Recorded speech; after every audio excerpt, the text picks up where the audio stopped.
Yan mga boss, oh.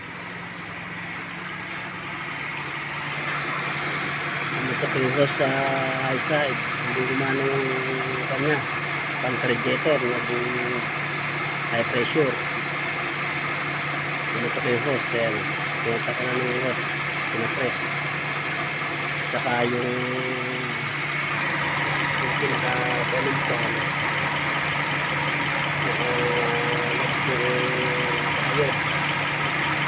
Ayaw gumana. Yung diaxo.